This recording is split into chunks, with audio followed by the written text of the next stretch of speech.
خناقات بالجملة داخل معسكر منتخب مصر بسبب موضوع حراسة المرمى. حراسة المرمى في منتخب مصر في أكتر من خناقة حصلت.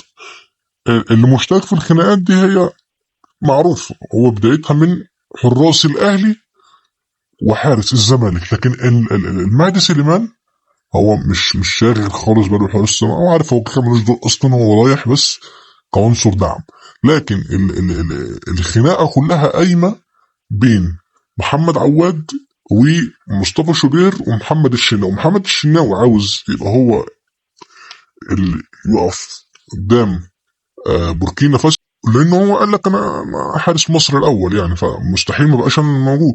كمان في خناقه تانية من الناحيه التانية، عندك مصطفى شوبير بيقول له لا ده انا اللي شايل الاهلي، انا لاعب بطوله افريقيا كلها من غير ما استقبل ولا هدف.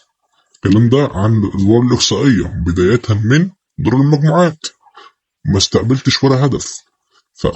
ما طلع. وعواد بيقول لك انا نفس الكلام، انا لاعب 11 ماتش في الكونفدراليه ما استقبلتش غير ما لعبت 11 ماتش في الكونفدراليه، وكمان ما طلع بسبعة كلين شيت. فهم الثلاثه عايزين يقفوا ويصدوا. ده حق مشروع بس مش خناقه. يعني ما تخليش حسام حسن يجي يروح مزعق وشاطر وناطر في كله ويقول لهم لا ما فيش حد كده، هو اللي يلعب على مزاجي.